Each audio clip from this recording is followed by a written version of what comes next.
Hey, so we're going to take a look today at the East Final Exam Review Packet, but this is not the big one with 6 pages, the shorter one that only has 2. And so we're going to go through this together, and let's see what we get. Now, I went to the trouble of handwriting it.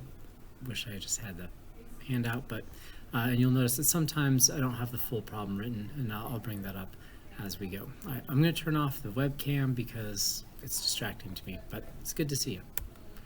All right, so for number 1, we have x squared times x to the 1/2, and that's all over x. And so we're working with some exponential rules here that say a to the x times a to the y is going to be equal to a to the x plus y power. And then the other rule that we're going to be looking at is dividing powers. So if we have the same base and we're dividing them, then we subtract the powers. So in our problem here, that means we have x squared, and we're multiplying it by x to the 1/2. So we add the powers like we do in this rule right here. So we end up with 2.5. But then we have this all over x to the first, so then we're going to be subtracting one exponent as well. So when we go through this, we'll end up with x to the 3/2, and it is definitely better in this case to have a improper fraction as opposed to a mixed number in the exponent. Now, having a 2 in the denominator really is just saying taking the square root, and so we'd be taking the square root of x to the 3rd. But we know that we can break x to the 3rd into 2, so we can simplify it further. And so by doing that, we can say the square root of x times the square root of x squared. Well, the square root of x squared simply is so the square root of x squared, sorry I had to shut my door, is just simply x. So putting it all together, we end up with x times root x. So all of these statements are equivalent.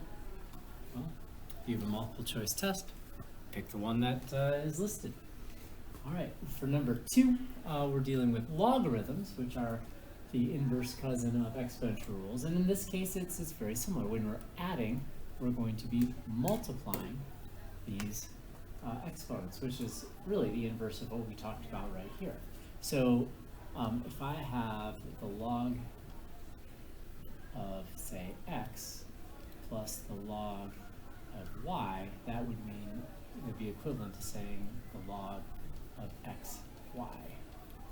So when we look at this problem right here, we're going to end up with, and we don't have to care about the log 3 in this case yet. We'll have to deal with it in a moment. So we have the log of 3, do a bracket here, and then we're going to multiply these two pieces together. So we have negative 2x, and we'll multiply it by 1.5 minus x.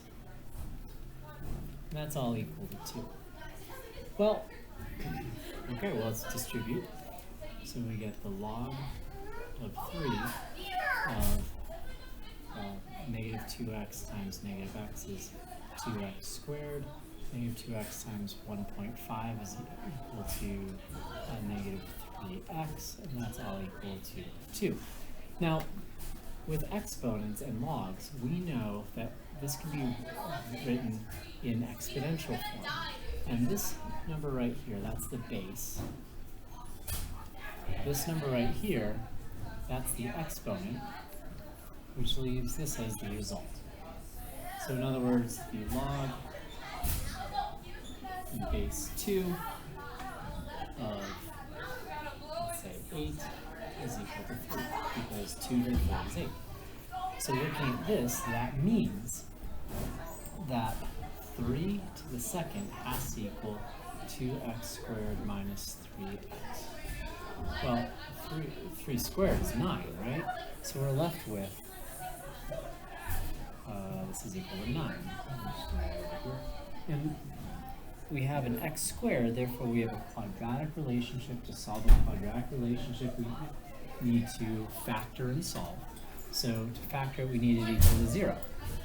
So let's subtract 9 from both sides, and we're going to end up with 2x squared minus 3x minus 9 is equal to 0. So to factor this, all right, so we have 2x, we have x, because 2x times x is 2x squared, 9, that's negative 3 times negative, or positive 3. And we know the negative 3 has to be over here, because 2x times negative 3 is going to be negative 6x squared. If I do plus 3 here, I will get 3x, and negative 6x plus 3x is negative 3x, that linear term. So the solution for this first binomial is going to be negative 3 over 2. The solution for the second one is simply going to be 3.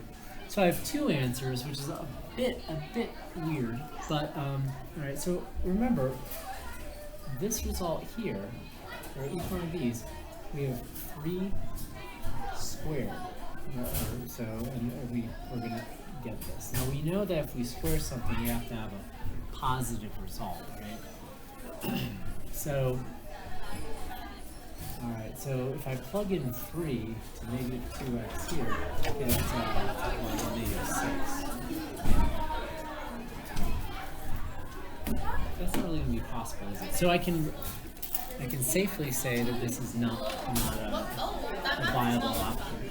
So then I can take a look at this one. If I plug negative 3 halves into both terms, I'm going to be able to get a positive result, which is what I need. And then finally, this question was asking, what is the result of 2x? So what is the result of 2x? So I'm going to take my answer and plug it in for x. So we have 2 times negative 3 over 2, which is equal to negative 3. And there's our answer.